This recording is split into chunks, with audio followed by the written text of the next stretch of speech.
na incomiums bi wa yie mu bia be ma yie ID mu pa de mu nim eso mo si we die yakwa yie yakwa we pa de ye hu bi da adutwam na de wo di video bi kire me abrante bi ko bi na yem se de take away the man wo de butu ba bi no bi mu no na makai first na me secondary school no eni part of aduane ni gu ade ba akum hey opokwa ni 12 per table minimum des ni sitie 12 per table etedane ba de check kakaka ba we bi mu no uti say yes secondary school for ni part 12 aduane ene gu keji ba yi ba akum hey sami ye voye bi na me posto ade bi sisie wo say light you know fuel no so bo na ekosoro and number 15 cedis per liter ayehu yebedi hu komo ayehu 1699 is Jesus be kuna wakasa na martininka say inflation aba from 3.4 as say na exchange rate so eda from flat na year 24 mu dey in fact emfa ukikesi enia it doesn't make economic sense and a common sense bet you say dey so no just say emfa sa meka no eti ye no ba na wie anwe no who say you no na go focus on am say sami dey friday no fuel prices to the rescue of gold gold dealers fuel prices to the rescue of gold dealers enye hwe no one verse ye be fa ne sa na ye di enkomo na speaker of parliament abamba benakasa wose wo ko baabi if you adam no de na tijai say so called LGBT bill never hono was some fan called consideration stage one kasa mon pass the fiada in his absence yes babina beka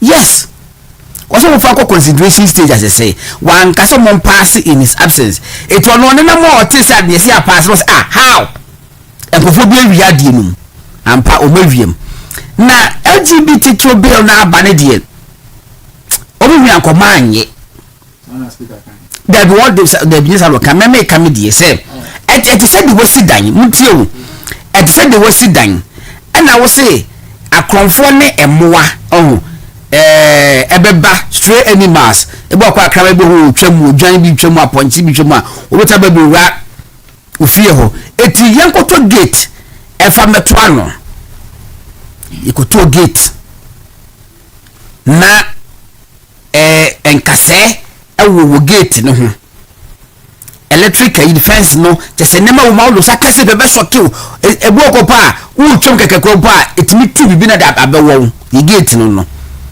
ana fewura no e ka se ba obede wo issue wo ho mo se da bi fa gate na si fa sa gate na si if gate na nkase wo ho na bomb street ya ho no ekomi pa kwa nya hwe be pese akonfo nti ya mpese obi be wuro ma bo be wuro mu nti ye pese gate no ma fancy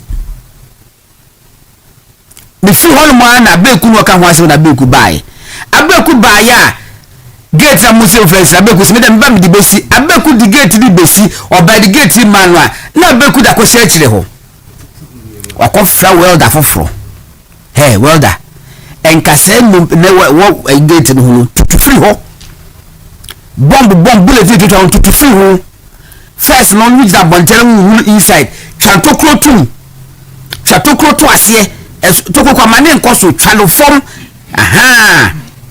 afeni atwatokro ni be 15 centimeters enti afi aponti twema otimi wurem kama etwe otimi wurem akora wa yakora boni otimi kotono wurem konfo kwatimi kotono wurem so yatum obeda ka chi bisa gate abeku dia besie any gate na memeka wutwom kwa electricity is so powerful say etimi electric you from be 10 meters away no a gate no a the same eti abeku gate odi besie what is he preventing almost every gate be gate ampa what is he preventing nothing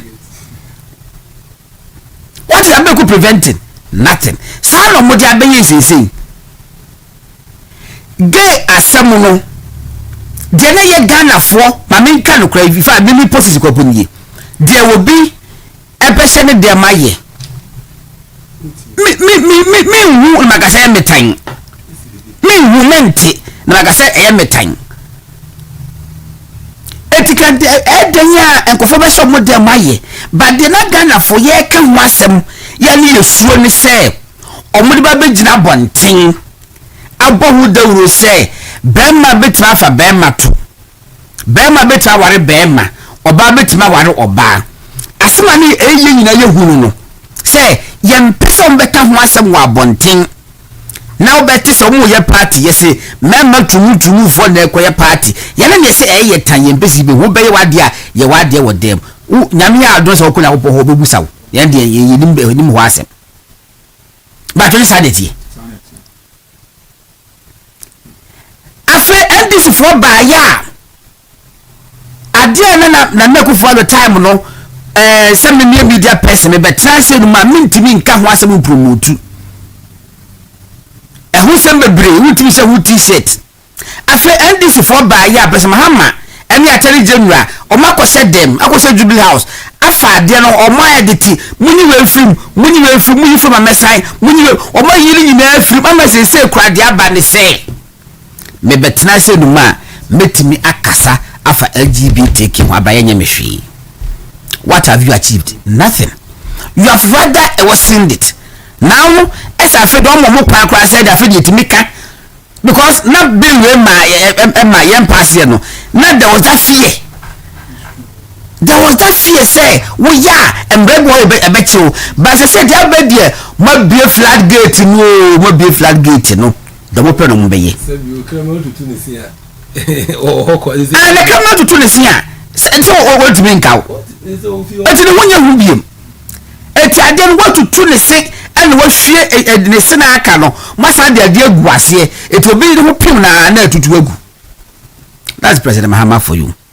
Eti ebedi wonko ba na gem back in so asem ne mati say Bank of Ghana for omo de asem no eko Supreme Court say Court of Appeal na di rule ne bae na hwe unya Court of Appeal rule ni bia unya obe fam my Ghana. Say Supreme Court will take a decision. Court of Appeal will take a decision based on mere allegation.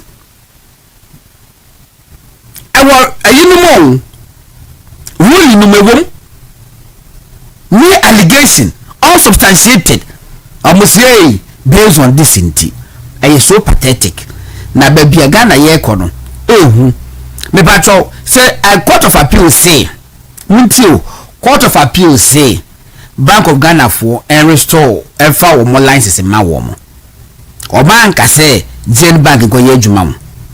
And I was a Bank of Ghana for taking steps. No more such a Jen Bank for Ghana Munina and some more the license now, mom. But the arrogant portion, Dr. Paco Sindum was so one year or more best started from 10 offices, branches. And on best without any recourse to Bank of Ghana. Sanya yellow. And they say licenses now. Ye chamuno. Which license are you going to start the business again? I just a Bank of Ghana for SI issue mamo. Bank of Ghana for also called Supreme Court. Almost a month monty jai. And he be a home 24-hour economy at the saying. 24-hour economy no many baby out yet. Set to say. Yes, somebody a 24-hour economy no a dane market a dress ye na a dress ye a jano makola abosay 717 one of these may exercise you are yanko makola market 6 o'clock near 2 gate no Madina market 6 o'clock near 2 all markets in Ghana omopon it say there you see a basic so called 24-hour market na ebo 1 am na wasmo bi so ngoto mbore mrew onkoto kako emrew eti wonne se wote se wunia ba akoware abeku na abeku asoma wunia ba no ahomache 145 se koto kwa ususa na ebe wo fufuo mame anadwo na asebe na be ka cha abeku what be that president ikwase mi se sika focus wa ye yese tam esika focus na ni dia na jo esika focus ende me se mo hwe esika focus ati o say Patriots anamba Bold Patriots Ghana Alliance okay Bold Patriots Alliance Kwekwa Beku communications director Emma Bold Patriots and yami adom so ba communication director ma party no and wo den ye Bold Patriots and ye MPP okay that is saying yami adom ye de yami ase so me watch it oh me ho eja ankakara ya be ne den okay and na eja isa also ye aspirant aja waso North Constituency Communications Officer eja isa ba so ho te saying yami adom me ho ye also afiase ye say den share ho so pass once pe this year once pe ni share okay now so say jumadi papa udi nti anytime bia me follow pa ma me hu jumadi papa udi ele ya miase all right eja isa na mateni kanu na abeku topics and then I'll best start with I think that yeah started with the na gold na oh me go in the won fa I mean because we are there so man no gold no gold of course but you see Sami Jemfi during the campaign time, you know. Yeah. Na oka asembi etre yera about me say ye yisu nyumbi guy we nyumi ya na ye de campaign sisifia King Paluta. O say yes ye nti obia mo kan o sisifia ni bi. Ni ma me ayi won say onko na se ayi asempa yi yo. Now omokoye before last week before a year we omokoye Samiaye Dr. Samiaye Ayefrono and now also enumi latest enumi abe money yes what is money about dollar what is money of course so now our mind a signal of what was to come and clearly we witnessed it in fact you watch the dinner look events are masha make say almost set up anyhow aduane na de ade ne RNK nyama kwe the 40th birthday no in fact dinner na Sami Jemfi set e the man na asenya yie no he is even bigger than what Dr. Sapon despite me no okay for his birthday no cramp he is even bigger than that and it tells you how you can't say Mr. Money swine we witness it so we you see this issue I want to leave it to Ghanaians to judge because when these people were in opposition and they were talking about now when Mamu Disika Obikura Didi Keke levy what came about it because you see Obia a birthday or one kasa so a cake at the coma will be say oh yeah the man was a birthday cake crampono they make it the case so they look at what we are witnessing so leave Ghanaians to judge what is that myth is it myth or not Mama no consult the private jet in the coy I was saying yes sir was say a ye or call the flight as they said the bus who said either said the flight na a delay you said the bus say you said you and na me Kevin watch Springfield was not the private jet be a few kuma say back and na just a man lift me no say airport where your man lift sir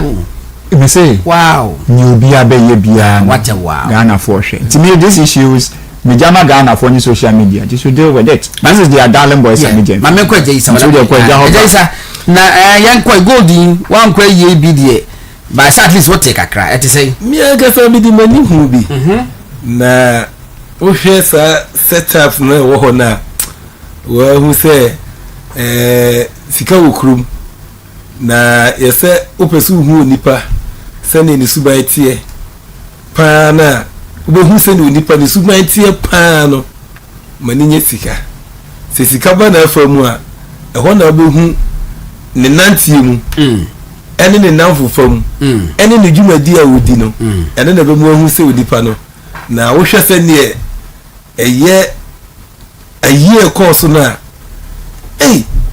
na sɛ ko yɛ sɛ yɛ party so anke be ne din ɛgye sa wudi ska na sɛ penifo sɛ no penifo kan sɛ wudi sika wo se ɛbɔ me na me de na me wo expectations si bibi sa beba fi se abra na onche kakra krampu no ye de ne be si akonya so foforo no na samre no wagya CDCD agrada dollar na odi dollar no me abi hu se na yi edru si yekoya yi so on mi se ye dibuo ma yense no na obi ona mabontin sumpu na otimi yi dollar kakra na adu na asiso yesu de na wodi mi se edin aka ebekom na mpaso so eniema kom ama obi ahu se eniema so akom na dia na me fe ne se na yema nika no so se Ghana for de ne ewuye bia no woni da ho hwe na enche bia no atemu abeba. Okay, media kakra ha men ewo ayin na ho ne Chief Justice Chief Justice de no mumie hwe ne yi media metima ka se height of indiscretion ebusafo ayesebi eyi de ba adofo ni atamfo kina akwa yi na so no ye wo levels kakra misramu Chief Justice yen kase won timi mpie na so no na radiant virtual even though it was a funeral na almost like a political gathering na obehwese first time Chief Justice eti edwem na woni NDC for mpanifo ebo ensrihehe egwa bonten na Chief Justice na ni agye to the sense say and I will feel so comfortable within the NDC class ne say just say ne singlet now put it why relaxed. And this is the first time I hear who Chief Justice be almost like a socialite with the exception of the fact they say a permanent job. That's the only difference. Of course, I'm here so wedding. Of course, I'm here so wedding. No, what you say? It was a socialite. Let me say, will be a socialite. I never quite can say would need permanent job, but we do a permanent job. That's the only difference. Now, Chief Justice Mr. Why wouldn't you say? And you're not saying about Chief Justice and the NDC. We yes, I why you judging na number of funerals. What call me? Just one shot transmit my kind because we are very, very selective. High court judge, in fact, me mu obi enu tia. Circuit court judges, sa asem kwa bo mu fia, eto bo mu fia. Hwe unta hu won. Very careful. Very, very careful. Very, very careful. Justice Bafu Bonni, and now he is a Chief Justice. For the first time, I'm confirmed who when you say, I'm not confirmed to identify me kind. True. And then a brow ba, a warrior, will come after. Friday says Supreme Court rulings. I'm back. That's true. That was the first time I confessed the who Justice Bafu Bonni and him say, oh, 7% was all and you judge say nice man. No be there be a one, Madden Katamundi, come. In fact, one more Musakwa, sorry, crown, judge for Mutakwa, so Mutakwa first mass. What does that make a whoopam, Monko Muslim woman, Montasha judge for a table, sorry. Or Mutabantem, they leave early, they come early, and they leave early. It is a more you know. After the Chief Justice Remo, baby, I wouldn't know media. Media better say heart of indiscretion for me. But should ye na yanko. Abeku, yanko de beko him. Okay, my emfa LGBT no shall say and then okay. After and then we do the bank. Okay, Martin. So with the LGBT no, you see, manya access to both copies. Oh, correct. Both the 2021-2024 and then the 2025 Nana Senior or more their co-parliament and co-person. But you see, Gordon, when you take these two documents, aside the 30 amendments na ye kase omayeno, I don't even want to go into those amendments. That we don't. But Gordon, I'm going to highlight two key things. First of all, and some na ye can say Ghana for say MPP for say there's this kind of hypocrisy on the side of the majority now or the government. Yeah, can you see be yempe yura mahama asem and now we are doing politics. We are stating the fact and this is what we are saying. Now I'm going to give an example. Gordon, yemfan is say uwa yere wamba na uwa mami inu womana ko school oma pon school abafi omo bedu fie na omo se comedy omo na wo so yo meyere uraja do na ye bibi kakra man kola ndi na okoye nyof opedi aduane e no de bae e no se o kwame e ya obaba ako jinadi for some obvious reasons akola ne se ondi aduane no maami se chinchina tia e wasa akola ne didi akola nso se ondi aduane no so ye wo a wo ye agya na wo se mo na mo se ekomode mo na wo maami ama waduane na wo si wundidi a eni awo dani aduane na makofi because oni kofi nyina nya fi school buy o mo se den ekomode o mo nti se kwa mi si wundidi a dani aduane na makofi afi a won dani aduane na makofi a wo se wo so kohwie se aduane ne gu na oni afoforo de ma kofi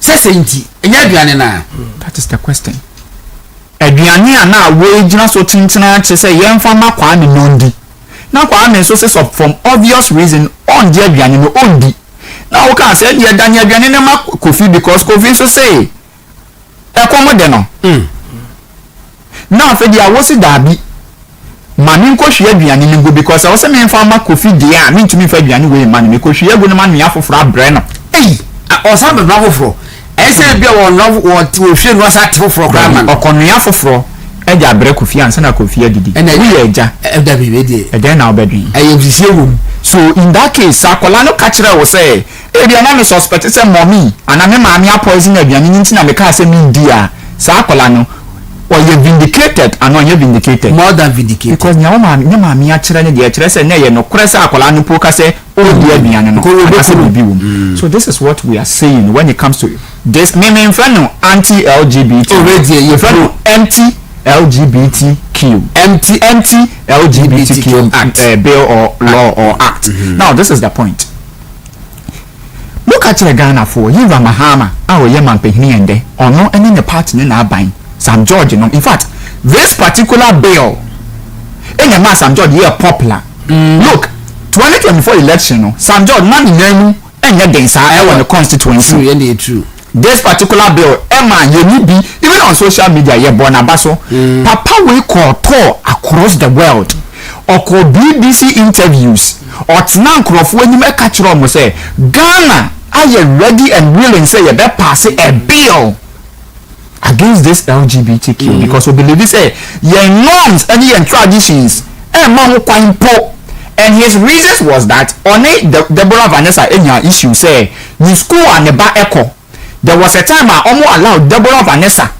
man echo yeah this kind of teaching and officer best aneba and that is why kuna ye no na ye ne fapem nti e wo say authority or say Deborah Vanessa your friend sister Debbie or two no I don't know okay wa kon the bas school akwa ye nkyerɛkyerɛ bi na sa nkyerɛkyerɛ no ono ni susu say e best aneba and that was St. George baby anani nansinti or court to team Ghana nyim yasi nyina say wo say ye to me pass a bill against LGBTQ and that was fine in fact owie ya campaign o kan say bebre Yera Mahama o kan say Kufuor was say wo sign bill no so we are sure say won pe LGBTQ they sign bill no to basa ayi e ka say St. George ka say bill na Kufuor don sign no yeah omo the same bill krampo Kenya for to mo safre no exactly a country nipa na mo say country nipa omo yi Ghana na omo replace and a date no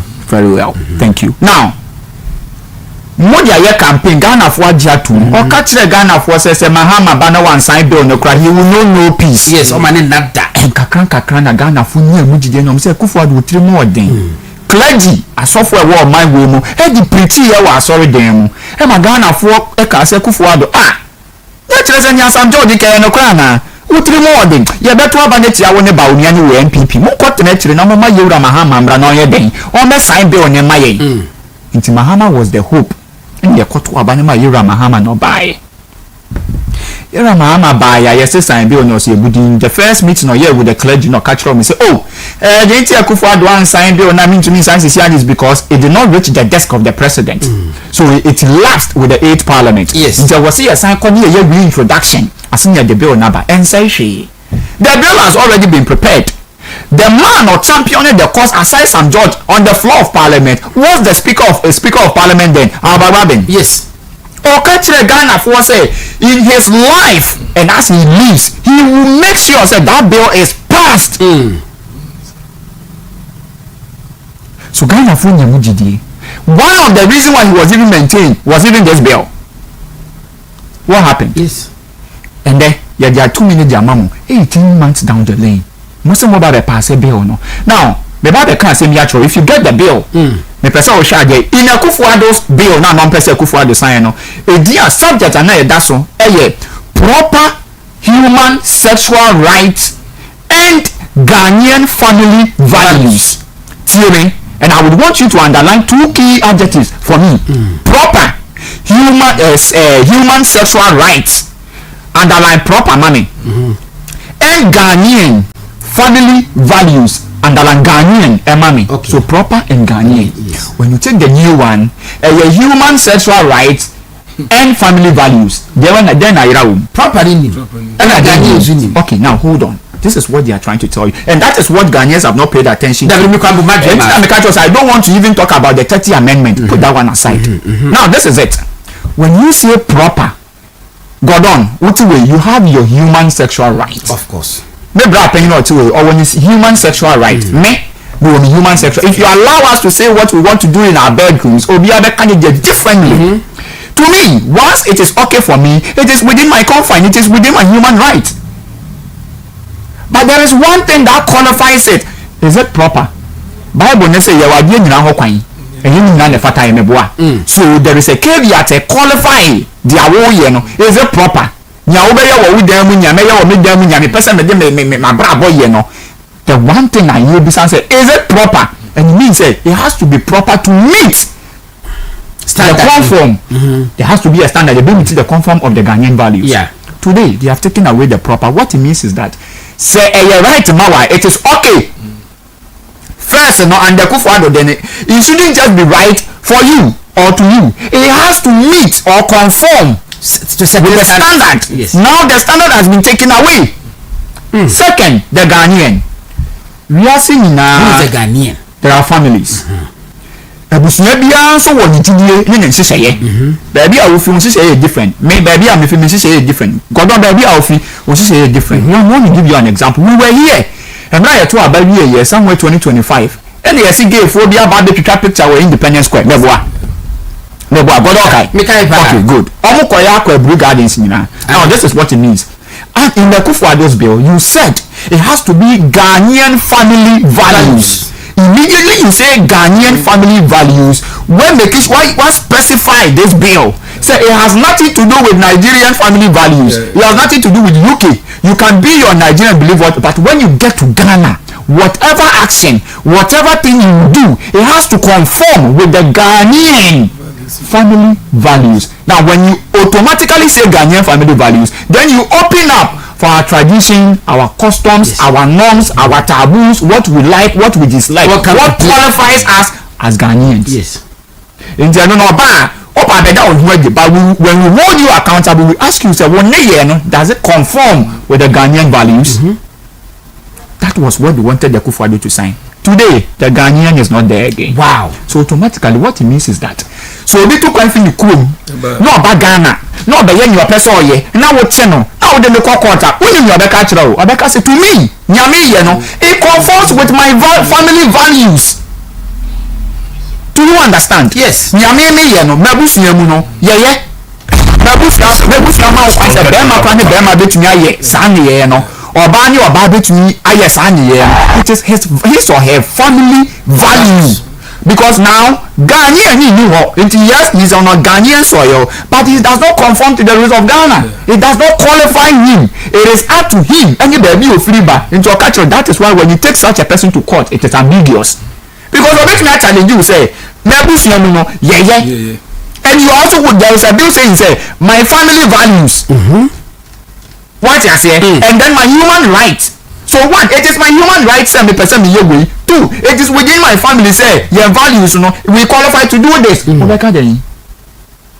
you Ghanaian nephew? That is the problem. So were you proper nephew? Were you proper nephew? Wow. So once it is okay for me, it is okay. Now there is no measurement or standard I have to meet. It just have to be okay for me. It just have to be okay from where I am coming from or the family I am coming from, and it is okay. If you take me to court, I will contest. This is where and how dangerous bill you on the call you need to remember say even before we talk about amendments and your year film and then the Berman common look at immediately you open a bill no can throw on take a kufuado take what they passed today can throw on you would understand why this bill is an anti-LGBTQ bill. So me, I don't call it anti-LGBTQ. I call it anti-LGBTQ. And you see, I am telling you, look, Yera Mahama, say you nya GDA, a catcher Ghana for say, me, ya to abana near the bill, to many messine, yes, Reno, undi no cremano. If Yera Mahama added ne pen, AC, Sabi Weswa, or no cassa when no cramano.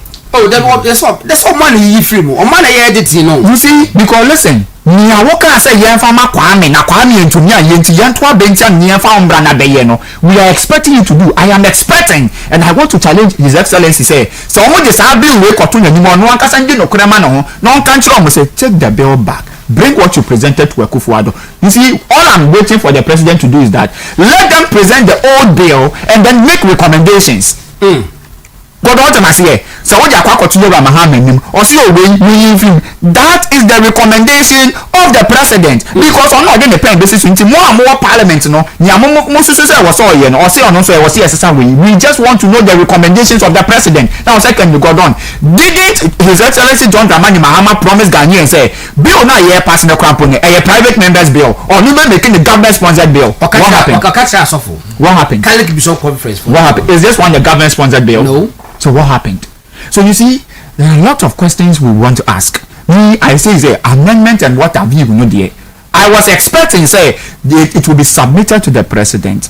Now Kononka say making a recommendation. Say me as a president, me doing say we want to sign. Then we know the stand of the president on the bill. Then it come back to parliament and then parliament do those amendments and resubmit again and then the president will sign. So that you himself the president you know you stand in here you are not a person woman here you are person be woman here then we agree but not this. So go on this. But the man who me say okay. This is an anti-LGBT bill and until say president ever post a bill and was a say Speaker of Parliament say he wasn't aware.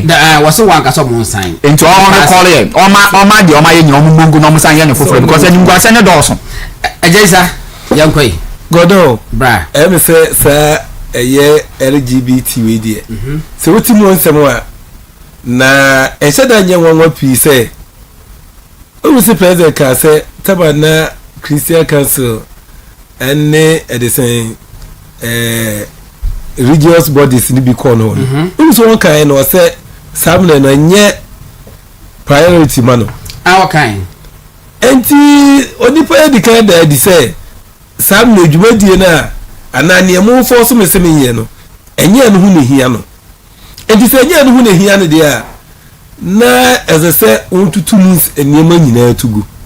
Na samle no we se na me break an enye baby eye drafting copy fufuro na won waye so ya won waye ne se no even ena me ka na ma reho ya me say 2024 election no ye mu bi na me ye woku e friend Ghana zongo for Bawumia okay me na me kasa ma iku no se nyina na ukoba bi obi timi bisa o say na ayi LGBT ayi law no adenti na Bawumia person obi di president se Akufo-Addo se won san ya adenti no won force no man san na o mati bi da she say o timi bisa o question bi a na ano de ase Bawumia na ye president na Sam George so soje gum se nyame adum na se president mama bidi ade a won kwa de won kase o mere sakra o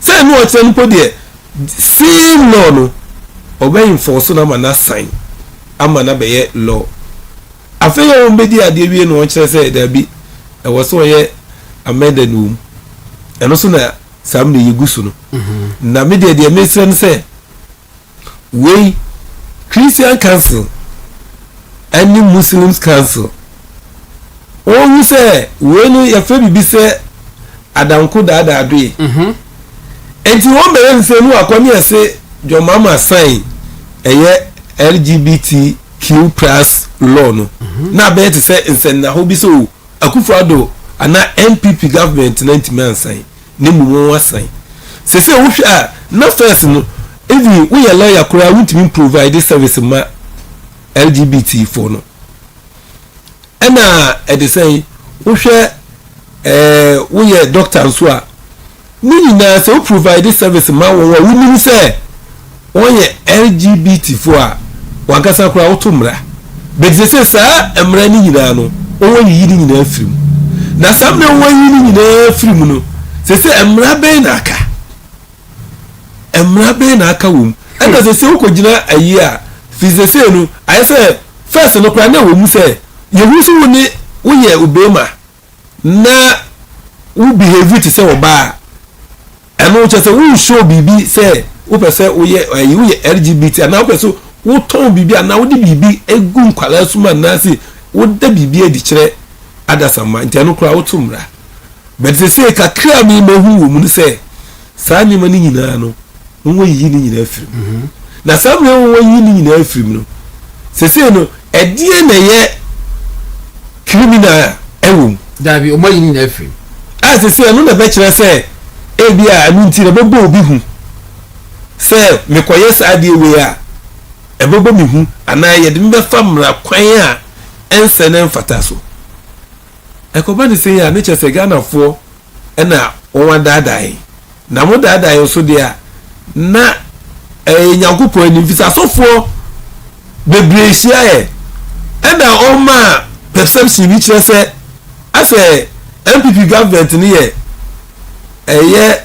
they say satanic and government be won onti even papa it won me shira won wadofo nyame kronkron eba na won nyina do nsa guru so ewurajo mama de nsa guru so bom pae man say wono na oye kronkron na MPP de ana Akufo-Addo de woni ba omia de won hu ofi on pe eye kronkron ye it won shira se de be ya ono ba obetimi abanu abe sign law no amana abe enforce amma emabun fisi ko other country ni bi so a amania sa LGBT for no ne niema de bre won ayare sambia esoso nanso sa niema ntina manfo bebre wogidie se on ko to abama eye NDC for a on ba ya on ba be sign amamra na be ye adwuma na semra ni ye adwuma na on soso no adadi a kire se ampa ensesan ya no ko ohwehwe no ensesan na bam nanso edie ne na ekosu na speaker so se oni mo hwe and the speaker need to me number 3 anye to be person was say as a directive odija ye no oba na nkraboni atiesi na chi na me get into the speaker pa number 3 pa number 3 on one for the position di agro and then one pa obi betimi afa na chi aye bibia won ti ase we di me yini I say obi person opera to obi so na we so opera to we so na we so opera to we so end of the day no was nyame na ana de beto ho no na me na me de me sachi ase na we no enya ade a eye mra papa bi ana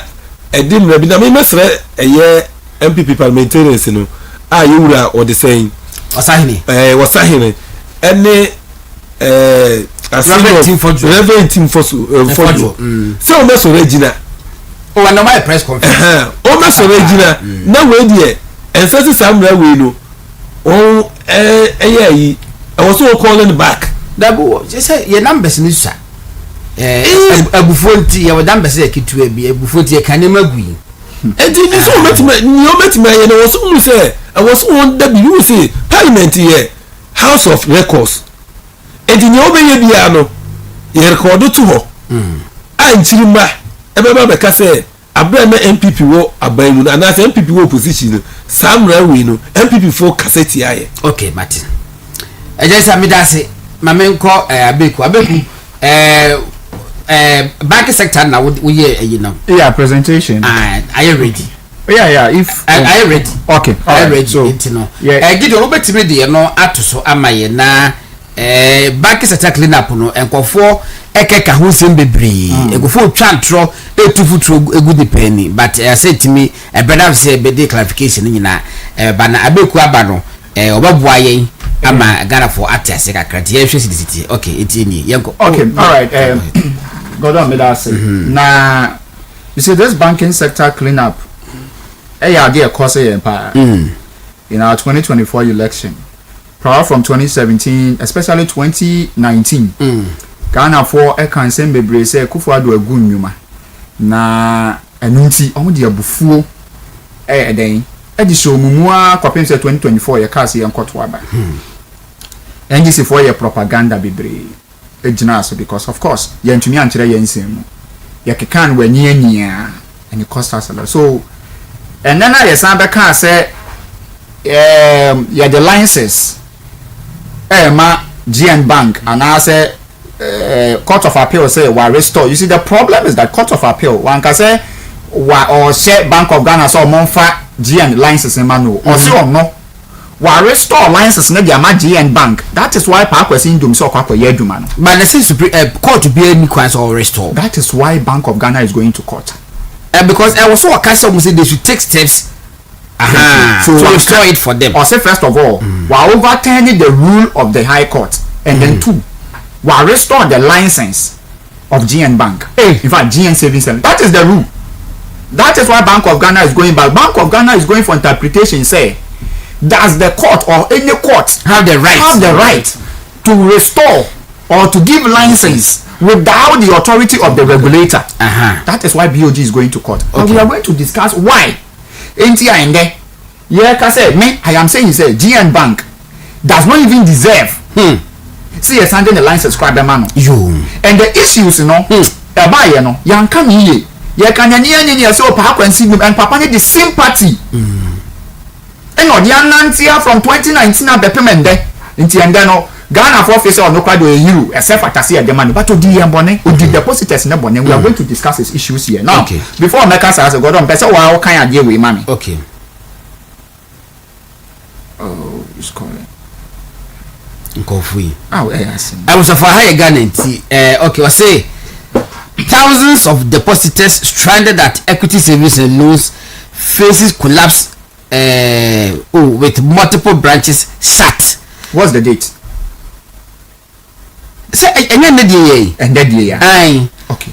Also, thousands of depositors stranded as Equity Savings and Loans faces collapse with multiple branches shut. Thank you. Okay. Now I gave you this because as we are speaking today, there is a possible shutdown of savings and loans and banks. Yes.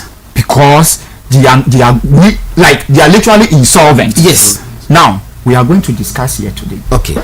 Now we say one crop for that in can. In fact, me person come omo highlight a first document e mame. Omo highlight IMF document in e mame. So omo tell me can. Omo. Okay. We are. Okay. Thank you. Now on scrolly anchor down kakra e mame. Uncle page 12. Uncle page 12 e mame. And I'm going to build my point from here. To go on, follow me. Okay. Odu 12 and wedge now. Odu 12 no wedge now. Wani be seen to me ntwem. La abe ntwem. Oh, where paragraph 29. Come shade. No.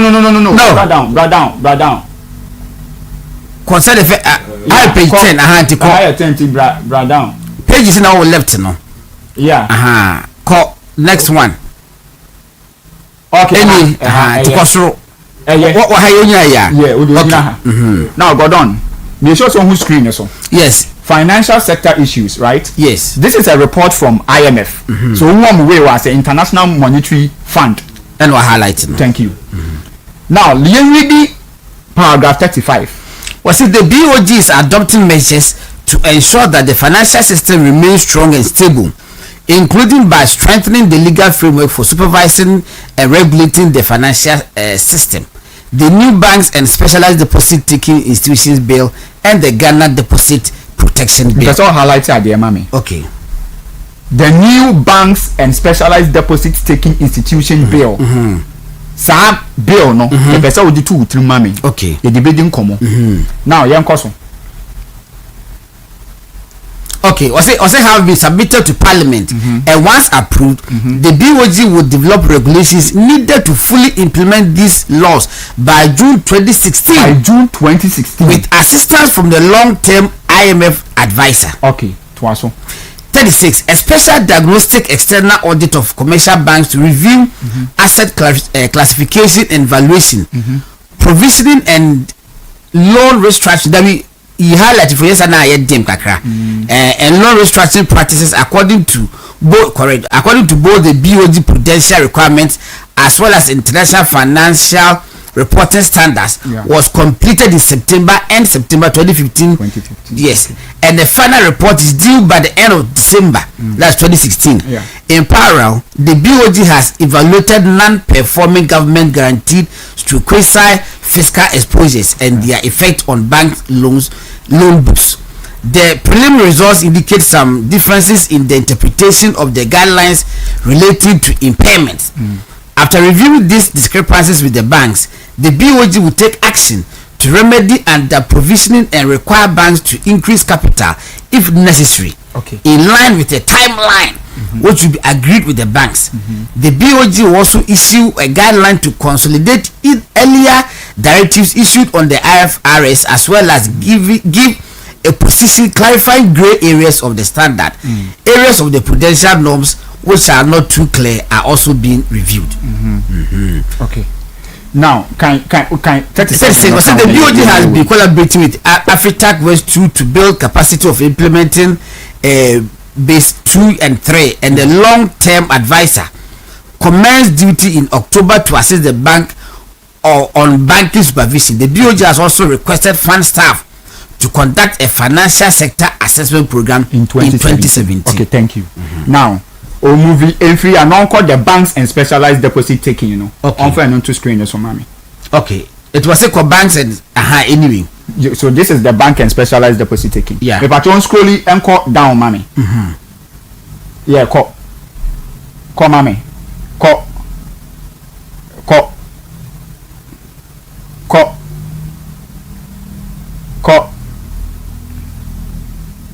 yeah, call. There's a never womb. Jinaha. Stronger than appetite. Stronger than appetite. You see? And now you're calling IMF report no make us highlight a JB Mami. What can so we banks and specialized deposit taking institution bill. And I built and I acted in it 2016. So where the Banks and Specialized Deposit Taking Institution Act 2016. Yes. An act to amend and consolidate the law relating to deposit taking to regulate institutions which carry on deposit taking business and to provide for related matters. Yeah. Me patron ko soro kakra bi mami. Okay, date of assent 14 September 2016. The date of assent, it is signed assented by the president. Yes. It is the same thing in President John Dramani Mahama Babaye to the MT LGBT bill. Now I'll say passed by parliament and assented to by the president. Meboa. Yes. Okay, so this law ya pass it and as yasa ajia to president ajia to say yenyina samra we so enfendi dwuma bi meboa. Yeah. Okay, now on the document now. We'll show you the first one. What's Bank back of Ghana there no? What's back? Yes, uncle that document. Okay, Bank of Ghana there no. Bank of Ghana there no. No, not IMF no. Bank of Ghana first one document now we show you. First document, GN file. Stronger than appetite. Thank you. Now, this is a Bank of Ghana document. Yes. Into one still no also. Okay. Me pacho yenkan or say notice of revocation of licenses of insolvent savings and loans companies and finance houses and appointment of a receiver. Yeah. Now we are going to all read or revoking banks be and savings and loans licenses. Yenkan or say Accra, Ghana, 16th of August 2019. The Bank of Ghana has, with effect from today, revoked the licenses of 23 So it wasn't just DN Bank. 23 insolvent savings and loans companies and finance houses companies. These actions were taken pursuant to Section 123 Clause 1 of the Bank and Specialized Deposit Taking Institution Act 2016 Act 930. What can I make a sefa? Bill be to money. Yes. Bank of Ghana say, Saha anamoya o tu nyina no. Ojina embra ba ko peso. Embra your friend the Bank and Specialized Deposit Taking Institution Act 2016. Yes. Sambra no na ehye no. Na ojina so ejeji sa adwuman. Sambra no yewura mahama na ye den. Ejitu mu de nsa hyase. And it was because of IMF. Ye call IM 2015 no an advice a mo de man no say onje non fenye den clean up e we your financial sector. Okay. Which requires the Bank of Ghana to revoke the license of a bank or a specialized deposit taking institution where the Bank of Ghana determines that the institution is insolvent. The Bank of Ghana has also appointed Mr. Eric Nipa as a receiver for the specified institution in line with Section 123 Clause 2 of Act 930. Act 930 be the Bank and Specialized Deposit Taking Act. The revocation of the licenses of these institutions have become necessary because they are insolvent even after a reasonable period within which the Bank of Ghana has engaged with them in the hope that they would be recapitalized by their shareholders to return them to solvency. I don't even want to waste my time here. Yeah. Mani scrolling no yan kosoro mpacha koma me kakra. Yeah, ko. What do you call? Don't worry. Ko mpacha journalist we so bra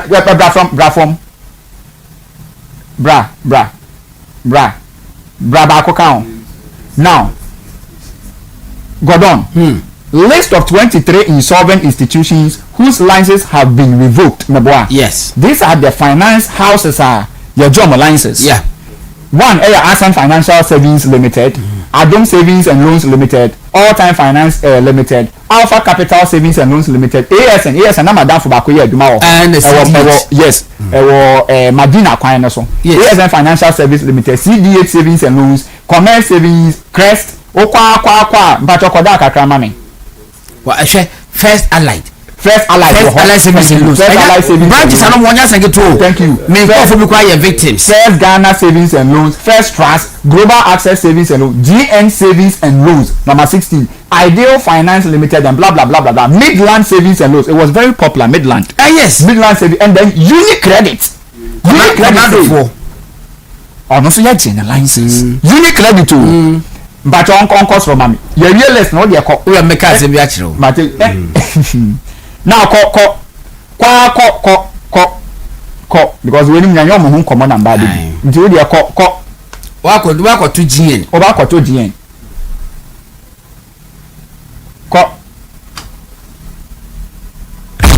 It's a movement stronger than appetite.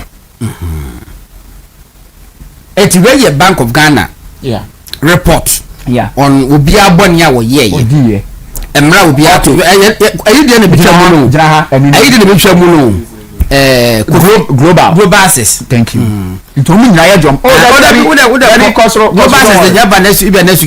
Yes, into their call. So this is GN. It's a movement stronger than appetite. When Ghana for air can park Sindum Bank almost always be almost related to GN Bank. Bank of Ghana and the license of GN Bank. Bank of Ghana edged the license of GN Savings and Loans. And you GN Bank. There is difference between GN Bank and GN Savings and Loans. First, there was GN Bank. Yeah. Na omusika botini 400 million. Yeah. Yeah, there's someone efantono. Na omuni sa eskano. And the GN Bank and Krata wo. GN Bank for actual Krata kwa appeal to Bank of Ghana for sale. Bank of Ghana is remo 400 million Ghana cedis na as a bank in the between ye nibi. It's more downgrade here from GN Bank to GN Savings and Loans. Thank you. And a bank of Ghana for I said community me from license straight away. But we won't mobo. ana mo saa dia wo ye downgrade mu to a bill no na ma me service and loans as against bank on ba do service and loans no ana mo ye den to aso wo enti me part of fire screen so all right, thank you. So you na yen kan or say GN Savings and Loans Company Limited was originally incorporated as First National Savings and Loans Company Limited and licensed as a savings and loans company on 8th of May 2006 under President Kufuor. Sata na pa question duma ba be di energy minister yes ewie akọ CPP akọ prabe flag bearer. Okay. It was subsequently issued with a universal banking license by the Bank of Ghana on the 4th of September 2014 under Yera John Dramani Mahama and was renamed GN Bank Limited. What is GN? They are a group Indum. Yes. So Group Indum Bank Limited.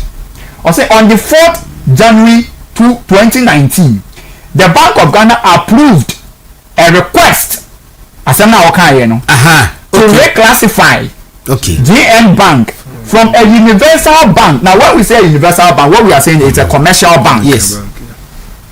From a universal bank to a savings and loans company following its inability to meet new required minimum paid up capital of 400 million by 31st December 2018. Enti ya senya wuchire mu na no ano no say the letter koye yes say Bank of Ghana mo hwe ye nkrata mu ye hwe ya ho ode ya ntumi meet mu minimum capital requirement no enti mo hwe na mo degrade yen embra from any friend reclassification na yo mo reclassify yo mo no na mo degrade Bank of Ghana hwe mu no approve ye. Bank of Ghana had the right to say they will not approve the request but they will revoke their license because you are not meeting the requirement. But yes sir, they agreed to what GN wanted and then they reclassified them from a universal bank to a savings and loans. Okay. The reclassification was to, among other things, enable the institution to downsize its operations and also inject additional capital to resolve the acute liquidity challenges it was confronted with. The Bank of Ghana subsequently appointed an advisor to GN to assist in the reclassification. So Bank of Ghana share the nyama nyina no hu say okay ya be boa mo ye be yi an advisor anafutufo a onne mo na be nante ono ne be boa mo na matunya dane mo nyama kakra kopem say at least savings and loans ne de mo betumi anya sika na say mutumi nya sika ya san so ayeden I reclassify mama universal license ni biem nti mo mo na Bank of Ghana e de sa mo ano e de mo but let's go to the screen now. Also the Bank of Ghana has reached the conclusion that GN is currently insolvent under section 123 clause 4 of the Banks and Specialized Deposit Taking Institution Act 2016. Make sure say Sambra we yan Toronto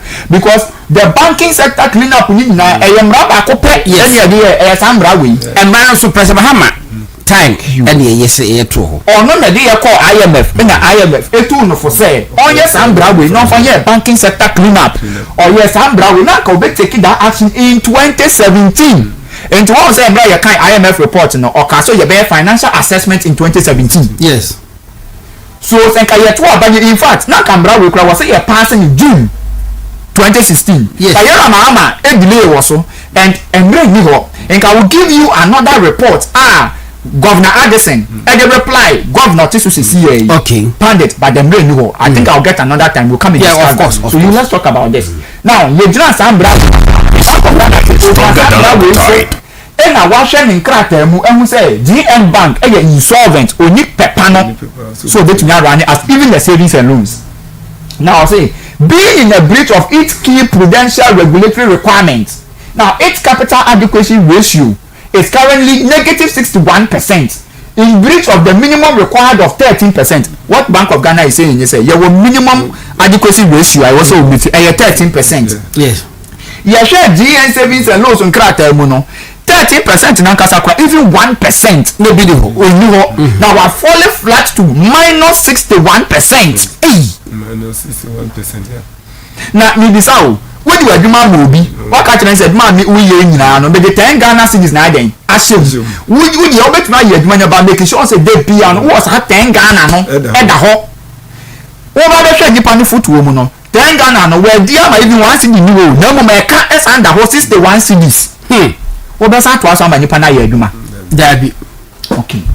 And also, it is also facing a severe liquidity crisis with numerous complaints received by the Financial Stability Department of the Bank of Ghana from aggrieved customers who have been unable to access their deposit with the institution for the last several months. Interfere there now with depositors omo di sika koma GN no omo ankasa Eco Bank of Ghana eco make complaints e report say Bank of Ghana ebo ye sika kwa kwato GN Bank ye sika na ye kwa yensa nka ye pempema emba ye srew bramo na bekika GN yensa yen sika aka so Bank of Ghana gina sa nyama we nyina so no hu say dabi because enkrofo no mo ye bank you say reducing with the map savings alone so betumi atoto mo nyama still you are not able to do it. Customers complaining. Now, what is more, it has consistently failed to meet the minimum cash reserve requirement of 10% of its total deposit since the end of the first quarter of 2019. Yeah, children say, we see Kenya ya de beto no, we remove 10% to baby. Na china ho ba asem, na se pese ya boa wa, ye fa 10% na, ni ya peka kra de eden, e de aka ho, ni ya de atumi save with depositors no. 10% no kwan ponten to o ema depositors no kran so adun so a hwerem. Into a capital adequacy ratio minus 61 or no 10% cash reserve and this will be new. Now, or say GN shareholders have failed to restore the bank to the required regulatory capital and liquidity levels in spite of long-standing promises that new capital was expected from foreign investors. Now, you are part of dominant investors. I capture the Bank of Ghana. So, Bank of Ghana. Yeah, investors were foreign investors. No more sika beba. Na ya ya se mutimunya botrema yen. Na Bank of Ghana se ya se. Unim, Satana pa kwesi akwakoto bank bi ewo America, your friend IBS. Ewo Chicago. Thank you. Inti no o catch the Bank of Ghana so sa krofo o sika beba. You baby one now you better your ye. Yan cause was say while GN has indicated that Tiha na semna kasa where yan krofo ejina so edutwaje pa akwasi. Okay. Or say while GN has indicated that government owes it a total amount of 942.98 yan fan 9.3 government owes wine pa akwasi. While GN has indicated that government owes it a total amount of 943 million, of which 103 million, running up, 103 million represented interim payment certificate (IPCs). The Bank of Ghana's assessment is that IPCs totally 30.33, 31 million Ghana cedis only have been confirmed by the Ministry of Finance as at 6th of August 2019 as owed to contractors that may be indebted to affiliates of GN. The Bank of Ghana can say, Bank we see the catch the Bank of Ghana say Bank of Ghana abind the yenka. Or the yenka 943 million. So you start to make cancer sikana. Who sikana work and no. You benya the amount into Yabotre. The Bank of Ghana says, and you're interested because you're better obegu. And the every jinamu, the act of Ministry of Finance, near beside Ministry of Finance say, Park was in boom, a canna wooden, in fact, and yet GN Bank. Ni affiliate obi a on GN Bank obi wo ha e bia wakoji sika fi GN Bank wo so de koye contract ama aban obi wo hon ma e bia or affiliate because GN Bank no a group and then there are other subsidiaries to GN Bank nti e bi kwa wakoji sika wo a subsidiary ho nti wo de obi a on GN Bank ewo kita odie bia na ma yehu na yesese sika nyina mpo ni yehwe se betumi aboa na yatumi eje save GN Bank. Bank of Ghana call Ministry of Finance or kaka sa nyama ye ka IPCs a wo ye contract ma abanya we receive that certificate no na be gina so again etua oka or share sankrat enyim nyina na only 30.3 million per na aban GN Bank enye ni affiliate nyina. Meanwhile Tiha or say it still did not address GN's capital deficit of negative 683 million. Into what we say abind the worker, your question crater when the Ministry of Finance records they say, would GN savings and loans any companies on we affiliated to you now, a car buying a deal buying and crater we 30 per sample your first 30 no near Cassie a TFE with deficit of 683 now. It is a what that's what deficit of 650. Stronger than So appetite. why are you going to get the money? And that was the problem. Now, we patrol school cost from money. movement stronger than appetite. Okay, oh, Dabi, bra down, kakra, bra, It must be noted that GN's insolvency problem are largely attributable to overdraft and other facilities it extended to its related parties who are other companies in the group Indom network of businesses under circumstances that violated related prudential norms. Your person stronger than appetite. Movement TV, more other radios. Aside that, want to miss our other businesses. Some want to me wherever send na GN savings loans are me di gawa ha me di misika beto ha ya ta misika nya free ya di akwa akoma want to me company for from want to do construction. Yes, want to do restaurant. Ya di akoma omo so omo fa ndi dwuma na eboka wo ho e na kana ko bo nti omo so ntumi anye den all return sika na mbre yen wa ha. That is the problem. Nti ono ni sika na mema ni numa omo di ye adwuma sika na ntumi an return and na Bank of Ghana Airca now or say under circumstances that violated relevant prudential norms of particular interest are the funds totally 761.5 million that GN Bank as it then was a bank placed with its sister companies Ghana Growth Fund, that is Gold Coast Advisors, and Ghana Gold Coast Fund Management Limited, now Black Shield Capital Management, both licensed by Securities and Exchange Commission into our other businesses and other companies omo investment investment portfolios omo Securities and Exchange Commission and was sika 761 ya mo get from depositors ni sika na ehon no wo di trade enti ehon say investment e go for investment or now omo de GN Bank sika no akwa tua nkofo as maturity wa ma wo. Thank you. Enti sika no kwa emma. It's a movement now, stronger than appetite. Bank of Ghana say so some of these funds were used by two related parties to pay their customers whose investment with them had matured.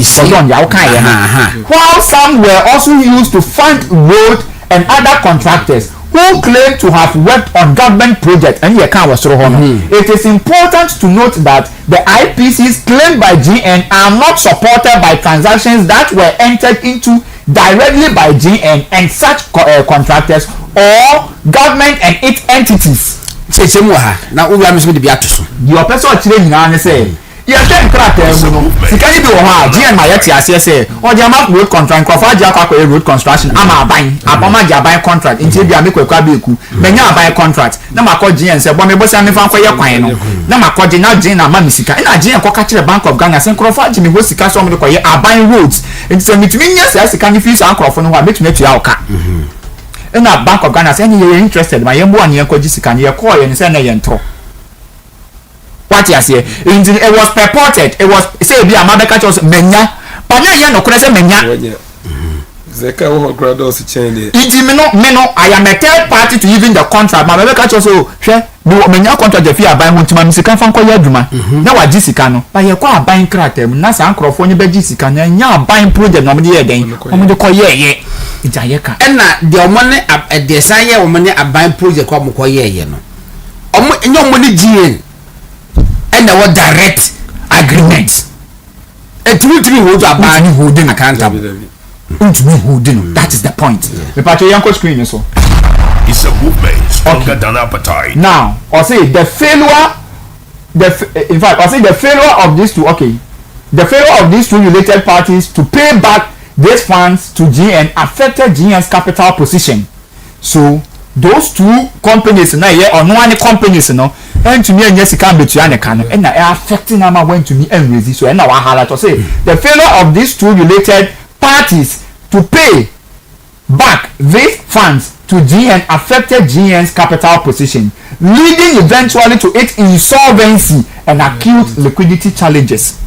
Wow companies and every company every bank on one companies in na twisi kafin nchen no man to me antua ama no na ma waboka uni sika pro de be run in the bank. Now yen shut down her this are na points na kasa wo or say in addition to GN's insolvency and liquidity challenges, the Bank of Ghana has found other key regulatory violations such as the following. 1. the institution's adjusted net worth of negative 30.7 million as at the end of May 2019 indicates it paid up capital is impaired in violation of section 28 clause 1 at 930 and bra with your account was that into no Bank of Ghana share the net worth no bank na nkasa ni sika sem ne fapem ni sika o what ti ni BBF mu ni sika aka wo no ho no na emiti in fact evaluate Bank of Ghana nhyehyeye say bank wo sika wo say wo da ho no na evaluate mpo now over second one now or say the institution's adjusted capital adequacy ratio of negative 61.2% as at the end of May 2019 is in violation of section 29 clause 2 of Act 930. So point number 1, we are violating section 28 clause 1 of Act 930. Point number 2, we are violating section 29 clause 2 of Act 930. So sambra we nyina eyembra yewra mahama na jitu mu maka kire mo dada. Enye akufo ade na be hye sambra we. Now, we are violating sambra 2. Now point 3, contrary to section 64 clause 2 of the Banks and Specialized Deposit Taking Institution Act 2016 Act 930, the institution's exposure to each related party has consistently been above the regulatory limit of 25% of net owned funds. Nyo can say GN Savings and Loans, the exposure with on one other companies, because Bank of Ghana man who can say simple or other subsidiaries. I'll bet to be crap up one more. And was say on one, it has to meet a ratio of about 25%. But we know what go even beyond that. Was a son you see, can you know when the foot woman come on, we are close to 100. International violating the net owned funds. Exposures to other affiliate companies were mainly payments made by the bank on behalf of such affiliates. So or no, SI Genisika, GN Savings and Loansika, ACA to your account on behalf of those subsidiaries and answer any affiliate banks and answer any affiliate companies, into who depositor wherever we borrow the money with them, you are going to see kind of crabby. Now, they are going to GM banks says, Shasuma Minetna, the hotel and Mabika, no one comes says, you cannot go to any companies. Ah, we hear my man or Jacob Bomb Hoka to Bebanesi Kenyo. Young Conyers will say the structure of GN's balance sheet clearly shows that the bank mobilized deposit for its related companies into New Orleans or the GN Savings and Loans in Jessica and the Cock of one related companies.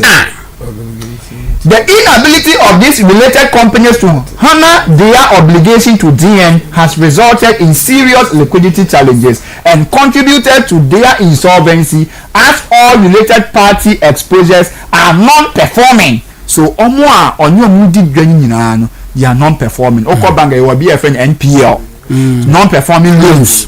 It is a bank and you say, well, my loans be brilliant, so Crawford Yaka, Sadiano, a raise awareness, and my bank and you say, so when to me and the Genisika or the facing liquidity challenges. And you're not facing the institution's high non-performing loans was mainly attributed to these related party exposures, which were never paid, thereby putting the deposit of each customer at risk. Yeah, kind of point way. Dangerous. Or say,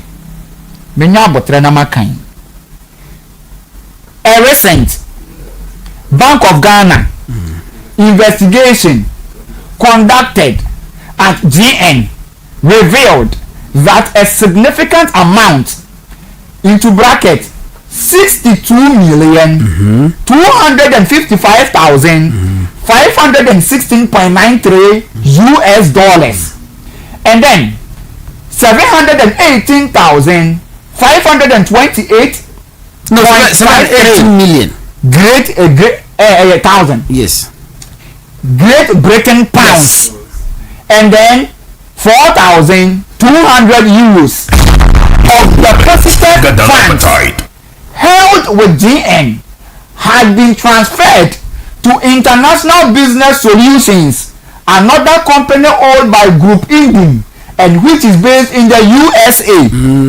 Into a Bank of Ghana say they were a subsidiary in the US, in the foreign land. Oh, Mujisika Bremeno. Now maybe about the same thing, but Remano. Now, or Sasa. A hard yenny musika, I could go on. And the co home could go on. Into wo gadini no na wo save we GN na wani abrese me de sika akoto pa akwasi ndum ho no wa boaboa no kakra na wa system 62 million wa fe wa safa mu 718,000 pounds and wa safa mu 4,200 euros na wa kan nyina bo no wa yafa kuntu na se and odia ko go ni bank no America because that bank was not performing. And read the records of that bank IDS.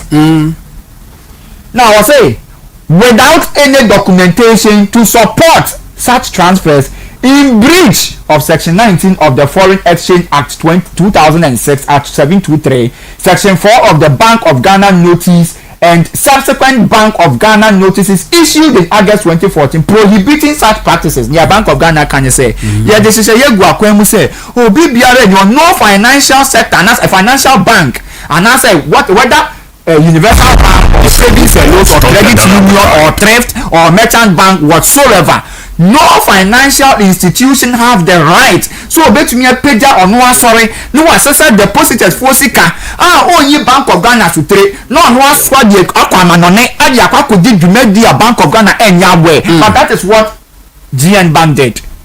Offer depositors money sika nkrofo di ababeku bank omu yo mu training kakra waton ni meko waton ni we entrowa kakra waton banche kakra wasemedi akwakoto wo na china meko yi kakra di aboma no so di ahwe member pa kwesi ndom sesa sika nyina efa kuntu na se a one Bank of Ghana manie no de koye ti Bank of Ghana hwe ni kratam no hu se na tire sa kwa we boom braso na mpacho yenko screen so biem. Okay. Now, the company is yet to publish its 2018 audited accounts, contrary to Section 90 Clause 2 of the Bank and Specialized Deposit Taking Institution Act 2016. Furthermore, the company did not keep accounting records in a manner that gives an accurate and reliable account of transactions of the company and did not therefore show a true and fair view of its operations. The Bank of Ghana can say, "Esa ni sa jumedia we di nyina no ne bank accounting records crampo no when keep it ha wanchro it is say na ndama ndi dwuma say we dey yanchro ana dadi we dey ndi dwuma so be hwe no mu di dwuma because onim so otro nyina it will expose him further." Now I say GN has suspended operation in 70 of its branches including the head office branch at Asylum Down and Castle Road branch, and temporarily suspended its entire management team without the approval of Bank of Ghana, contrary to Section 25 Clause 2 of the Bank and Specialized Deposit Taking Institution Act 2016 Act 930, mainly as a result of its insolvency and liquidity challenge into Onuankasa. 70 of the branches Oklosu ne down what Onuankasa the management team Onuankasa yibiadi wambo Bank of Ghana money. Into Bank of Ghana be shares ankara tani musisi sanyama we nyina nyu se adabraka ya bre ya ye ni betumi aye bia eden e dia ma na mo se na wo de wa dwen e didi yen ye ho into we die ye ntumi fa our licenses ma wo biem godon sanye we nyina si ya Bank of Ghana die licenses no nyenti a embra ekufo ado eye clean up no omo save wo GN Bank want to me antu omoka no enye se ekufo ado na 9 person obetu omoka na mom records cramp yewra pa kwasingum e dia asem ne court so obe challenge so once asem ne court no na kire say e wo si yedi sa asem ni wie sa asem na ye yedi aba be si recently ayasa kwa e ho appeal no and aside way all the other service and loans in here ekufo di tu omoka okay me da say abeku na matele nka no ye besa babiem ewo issue we say no on say ase whether as ideal no no so ase yes and na so no say global no so against for no mu thank you me be hwe ana musa for ha ye Ghana nti na mo hwe no ewo movement television so fam god na Asare-Bediako me ko eje isa eja we dey meet say o keke na o ka bidi na chi eya wanwa say we say sane eye GN Bank 170 no fi say odwe ho kra na ono de no koye different fi say enipa bibre ya no ka say Akufo-Addo buy no obi gu bank bibre but if na me na nkasa kura even na me wo saa savings and loans ni bi na ka me ye small savings wo me ye Beige capital almost was me wo monkrata almost na the saying na ba ku bi so e fe na yi the saying there we UT okay but say ejiche pa oye no me say no me bibia anyira fisi all kind nyina bu mu and one the BA the saying sa banki friend say CBG Consolidated Bank Limited enti ni chese eye pa kwasi die no ono no die na ono ti no hu firi mu and what they call court enti asem wo court so there aji say court no e the final judgment aba se court final judgment mbaya ntimi enkomu eno na wo dia be sisam ne ya court of appeals so e de ne di aba ana ni otwa alliances ni muso ankasa se eniema ba ku mienu miensa enti na mitwamu enti sa niema no so mitwamu no mi wonyina so na mi wonyina so de asem no yese se ufri eri say kitwamu circuit court this is di ni say anya o de akọ de uko high court so say anya o de akọ court of appeal umakwasa this is anya ko supreme court if the lawyer be correct me say utimi ko supreme court e kwa mi e ko review you really says anya o de court mi samba back e be start from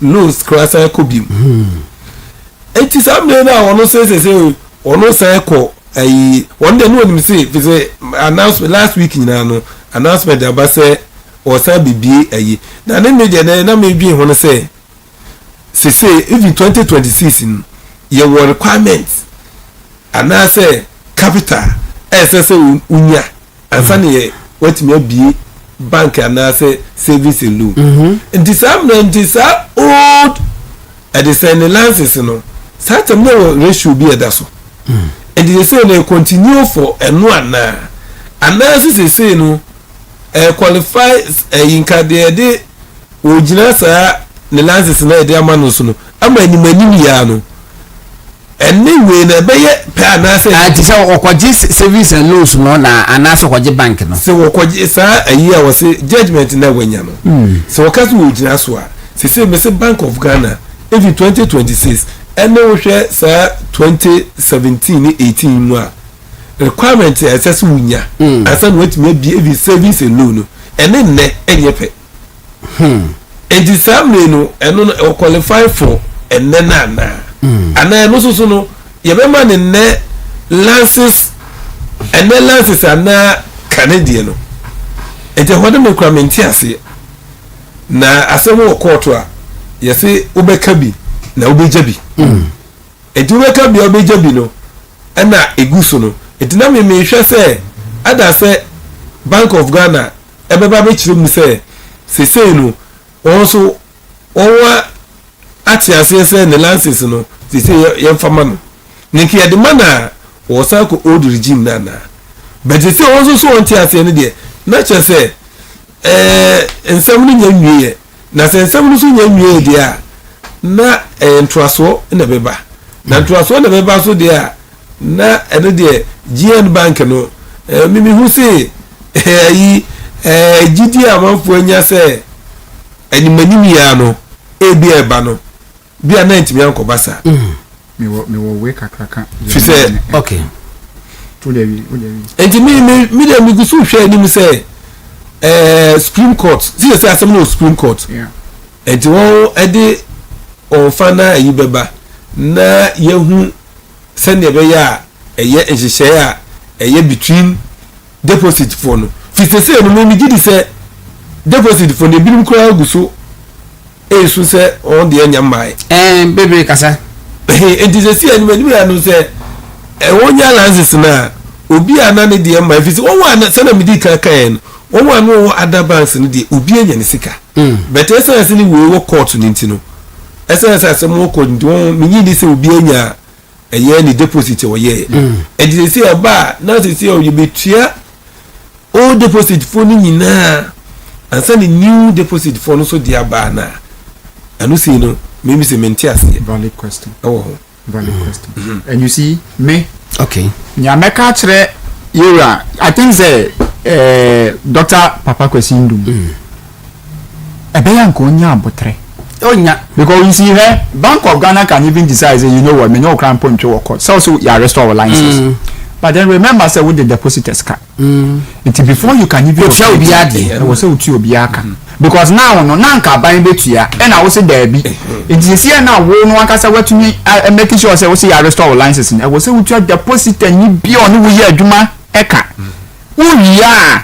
And send your baby or licenses in Hong Kong. And then licenses now when you're for banking and universal licenses, savings and loans. And our savings and loans, no, or more minimum capital requirements in than 15 million. Yes. So now, say Supreme Court, that is why Bank of Ghana is still contesting. Say, first of all, Bank of Ghana say even po say who Supreme who Court of Appeal. So who can say well restored there automatically you are opening a floodgate. Yes, for the others, for the others to also go and contest. So when you also go near case almost then it means they should all come back and operate. Now say and she say yeah, regulator and Ghana had the regulator of financial institutions is the Bank of Ghana, not Court of Appeal. Bank of Ghana does not even fall under the judiciary. Almost you're autonomous. Yeah. They are the bank on behalf of the country. Yeah. So what you say? They are the last resort.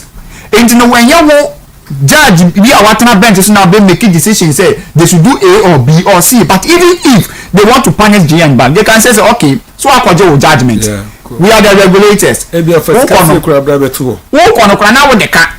In Jakarta with them you have to first pay all the depositors with interest. Which yeah. Then we look into your books and see so you can work and that's want to mean work. So me make I say you Papa Kwesindu monya abotre. Maybe the quality is so much. Physically the message show we kura na say wo hwe even say kura no even bank kura say wo be ya just unya say 50 million Ghana cedi 400 million. So we be bank for 400 microfinance 50. Be free me ma bibia say uchi deposit fo nyina awie. Sir, 400 million. Yeah, a bit me say nya de abeye new deposit. So enti ni nyina no. All right. Me da se for aha movement television and na masuguna mutira mosa ehwe e social media so nyina no. Da mu nyina as feedback ni nyina no so. Da ma se TikTok for mo se do be na se ekate. Enya data ne sen I don't know what happened. Bia almost 1 hour activity beyond screen so tina ebia eko off ntimo fanche. All right, Chocho skincare for say and me ka che mo say obaso body ne no me kama pa dia. Chocho skincare products na ewo hono mo. Chocho herbal soap, Chocho herbal cream, Chocho royal gel, Chocho hand and foot cream, Chocho skin toner, Chocho hair products. Any Chocho ba me nyina ebi ewo hono mo. Omo enu suhum e wona factory no omo TikTok, Instagram, any Facebook na kwada kwaje odie.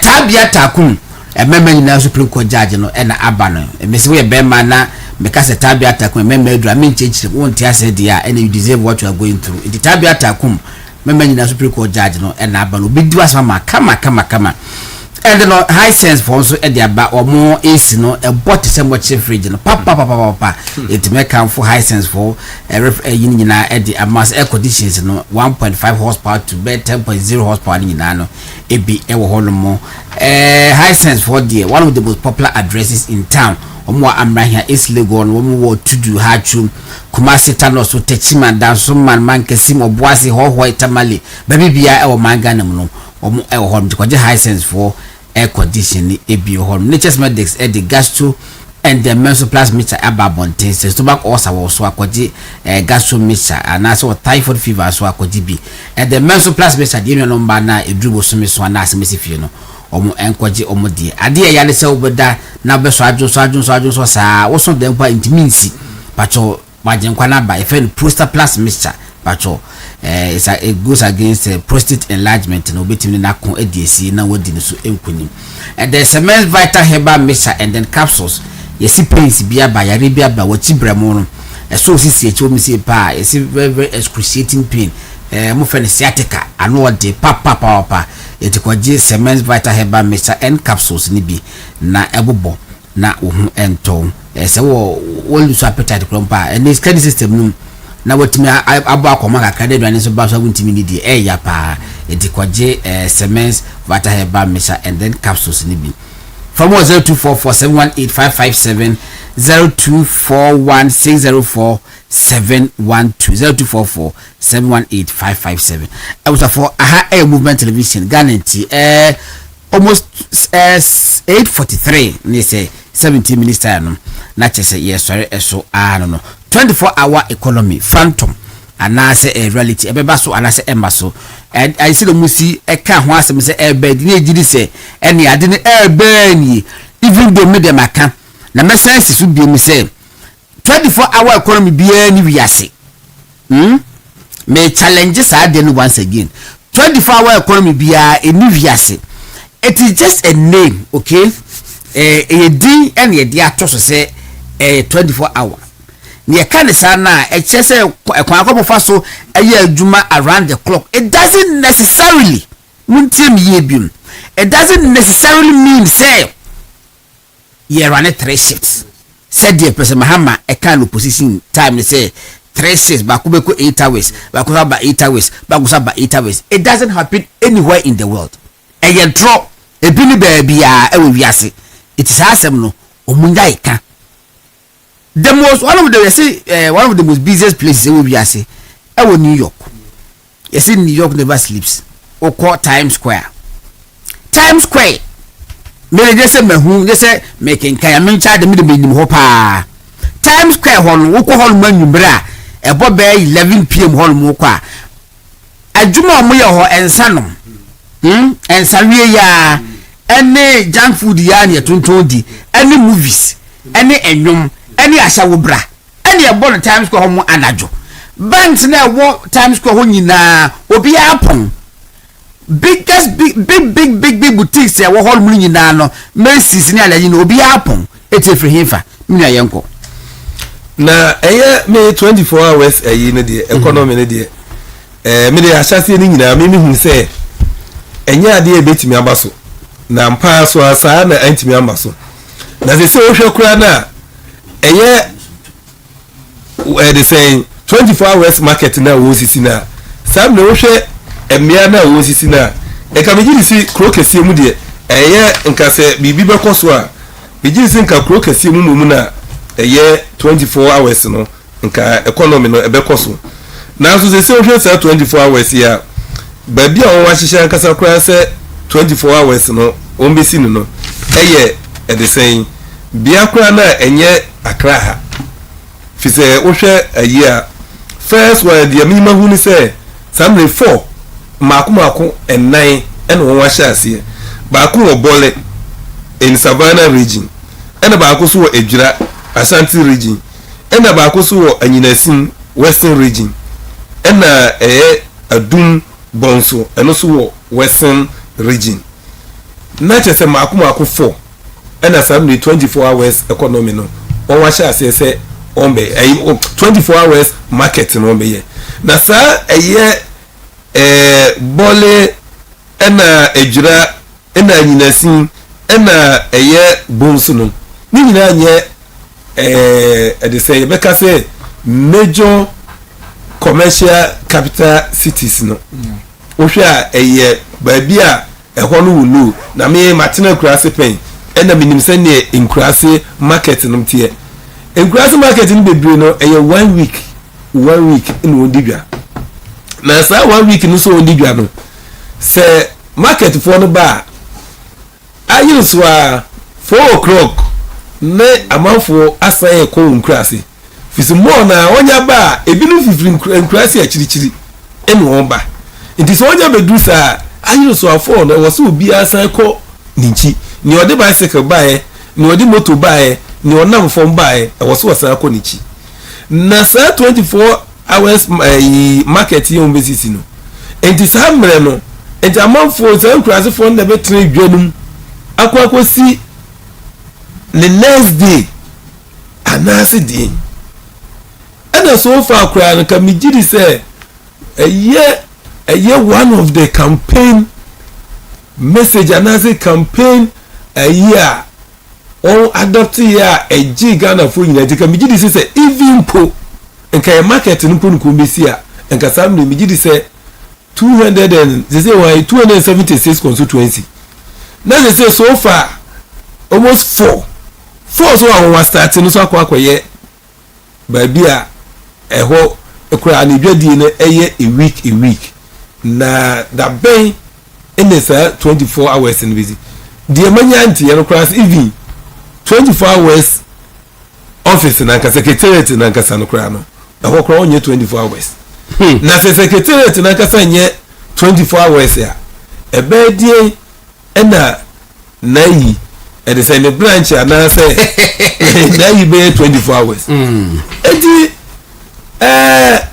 ekoye say campaign strategy and ebinum toy and onji de me say bebre na hu say enya filisa say ne me na utie ba bi wo kura na yesi ekogu school dan an e de aye market ni say adusua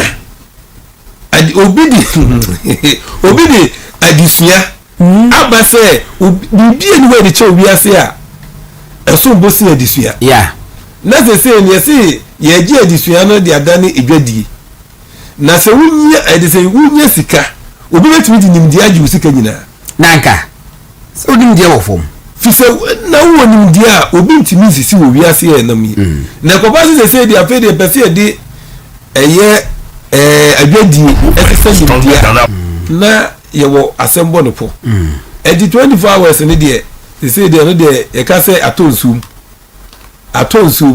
na atonsum ni de na se no wo hwe weekend yewura Dr. Haj Mahmoud Bamia babi ko pie ne se ne onji no so even kura no eno no sign signal na se 24 hours no kura meka se on wa sha se won kura se no se akuafo no won na be adwuma no won de abasa market wo se won bi bia da fom na se akuafo mu na obesi dwa ama wo mu na me se akuafo no kura ni wo ho fisi enyuma hwe aburo na nam e say 1002 se about 400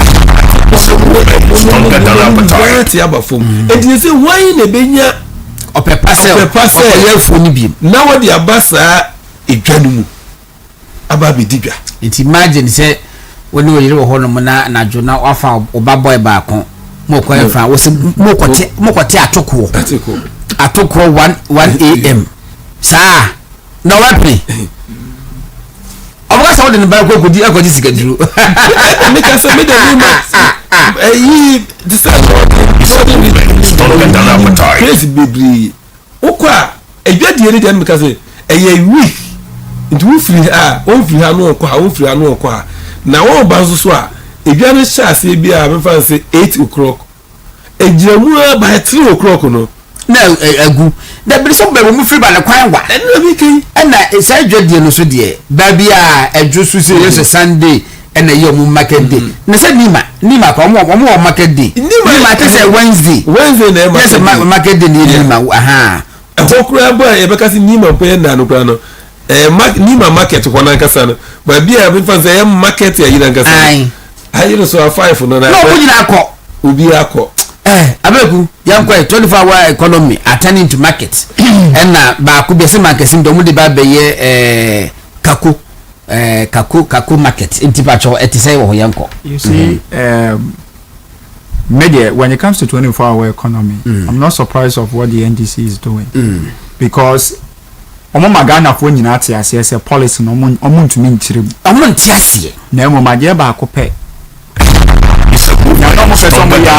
for a long time MPP for mo ba ban mu bia mo na mo de policy ba mu fi aban mu bia na Ghana fo nya bia kai mo ntomo so for the first time Yewura Mahama e wo so ye bi na nkanko fu trim na so nkanko fu no so da ti bi okotena se a yetumi di aboni di apart from dum so no asa because unim ade ye Yewura Mahama ya pa na say ye de sa dum so etagay no and incompetent so he wanted something or the be and yes o person ye bibi ma Ghana for na Ghana for ankasa person mu 24-hour economy ni ya president person mo yenko mutie ni BBC interview or yeah a week to election okachira Ghana for in fact journalists ni bisa no say na achievable we did say that's 4 years obetimi aye what because we say ultimately the Ghana will be alone na ade man di Ghana media ho yaw pa ni say somebody are now all right to become a president or a key policy aba. You had the opportunity to meet him several times. Nobody asked him. Nibisa say you would have 24-hour economy no. How viable is it? Minia, often your man no pay no the watch be by. And clock. Look at the clock be by. No yeah. When they were almost launching youth manifesto. Oh, we did 2024. NDC launched 4 different manifestos. Youth manifesto. Youth manifesto. The abridged version, the key policies, and then the main manifesto. And I have the main manifesto right before me. Okay. Ubia now check it 24-hour economy. What's it saying? As some more can you or say a deliberate policy to encourage and support businesses and public organizations to operate 24/7 in 3 shifts of 8 hours to boost production, promote productivity, and generate well-paying jobs. This is aimed at transforming Ghana into an import substitution and export-led economy. Well-paying jobs. It's a 24-hour market now. All yellow in crashing. How much are they going to be paid? By who? Who is going to employ them? So and are they going 8 hours? The only shot here, full, bullet in the Savannah region. But what's that? And in the Asante region, and I in a Western region, and I was a doom. It's a movement stronger than our side.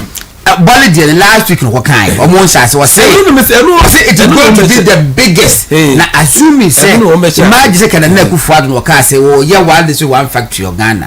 Now, Chebby did the baker say, pa, Cabot be so my Ghana. John Mahama, what kind of Bolly say, Bolly did the best one, and John, you know what Ghana you know, you'll be seen. Bolly dear, Bolly boy dinner, a baker said he will be a dear. But I'm not to be a dear, Bianca, young way. You see, Gordon, Minia, when I met it. 24-hour marketer, me, I don't even want to talk about it. Because Bosha Yewra Mahama this year Ghana for market. Yeah. So I don't even want us to limit the whole conversation to market. Then we are even baby. No, that wasn't the promise. What about here? NGC for catch MPP. Almost say Akufo-Addo. Who catch the Ghana for say Ubesi factories across all the districts. One can't say you will partner with the private sector, even though it was in our manifesto in 2016. I said there be would a campaign platform. One can say Uber partner with private sector. So even when you partner with private sector, yes, and we were expecting you, President Akufo-Addo, and your government to go and build all those factories across the 261 districts. 1 year no dey 1 year 1D 1F to today Ghana for any journalists any media personnel believe say Akufo-Addo ankasa ntumi ansesa ono ene ne nkuku nkaka ankosi factory dey 1 year 1D 1F then ansesa said Mahama tell us say moto abama na me baba be see 261 na me be see market amam na badida if you promise Ghanaians jobs woman Ghanaian youth ekosa line any agidie say obi pia owo school ope adwuma ye otifie no koto abama Yewra Mahama that is your ticket to a well-paying job which is well paid around the clock. 3, you see the point is that adwuma ba ku bia no nipa miensa be ye. So even in the public sector government employ about 800,000 people. Yeah, the mienu ba be kama na ba be 3 shift no automatically we are going to employ 1.6 million Ghanaian youth. Today you come and you serve these people and you tell me say you are building market and you want me to applaud you. Market for what? So I don't even understand when we are having this 24-hour economic conversation and we want to tip in markets for what? And no call Domano. Domano can say me chire. Was it hospital? or say market ni dey you rekufo adokura si bi ma yen enti say dey wo sika odi besi market am ya fa ba be ye hospital agenda 111 hospital ni yendem na he for na see agenda enyema ayi because the market people see market upon market one friend one here policy say you besi market you promise Ghanaians jobs, well paying jobs, nurses, jobs, police, jobs, accountants, jobs, engineers, jobs. Who buy one by ye, nipa 35,000 a year, you are not able to pay them. Stronger than appetite. And Ghanaians are happy. And yet, we both are now nothing. And they are tolerating His Excellency Mahama. Who is going to sell there? In 2% of the cost where you know about the 200 with them. Is that what you are promising us? Is that what you told us? So don't even talk about markets. We want the president to tell us, institution will say no more buy. You see when they started, they started something. Passport office, you are started 24 hours. Public 24 hours. Publishing, Ghana publishing, 24 hours. They were making noise left, right, center. It's a movement stronger than appetite. Market. As you there who in Ghana for what Ghana will tolerate. And you have media people sit on radio and TV and they tell you say 24-hour economy where the president is saying he will build 261 markets. God damn it. It was not the promise. And I said the same 261. How many months in Aka on the term? At the Benelli, you see the ayeding. Say 20 stronger than appetite. Che months no do on Aka President Mama. Oh, some market the 1 year waiting the SAB. Now what 200 and you know. Then why we say na market no assume me say am ya match and na kai ready e dey be den. Is that 24-hour economy? E dey dey begum. You see, share I said the hypocrisy of Ghanaians.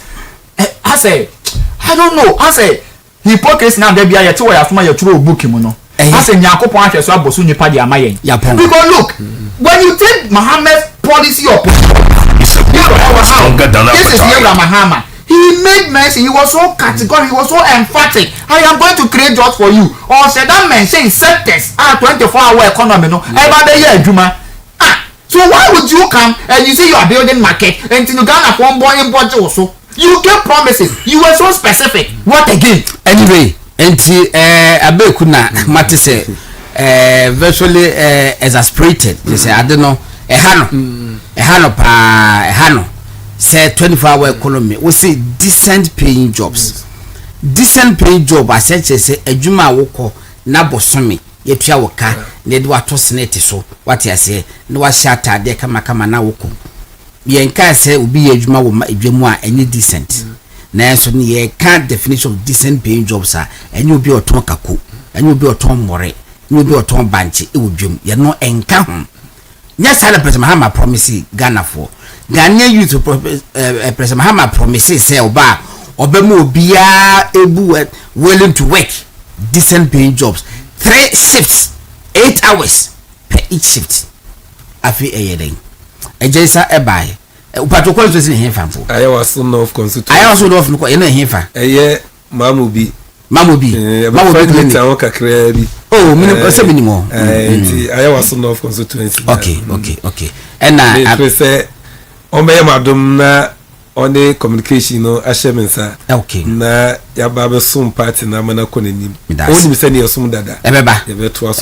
and abeko so e wasa ba me so me buy ma me fanti akese ma mebusuan for Bold Patriot Alliance me say na me ma me online Bold Patriot Williams yes me tia ni bebre me tia me chairman so na Kofi Antwibu sia me so me contested deputy secretary assistant secretary wo Ekwapem North here as me oku constituency ntino stronger than appetite. Me nyanom so mo TikTok omon so na adwuma obo wa wani tu adwuma ye ebo no e mesrawo pebre na ma me bre na me sha dambra ha me wonsem bebre ka just make yourself available how they say what we feel mate all right busa for intino Krizokweku general manager and that's Gideon yes so that was a pass who see really at the mic kama na very fantastic yeah that was a pa Sido Gungu usikeni Sido Gungu oneja we produce for the misi abonte masa Billy ni ebi mu na eka won Eric FM God na Asare-Bediako good night we out of here.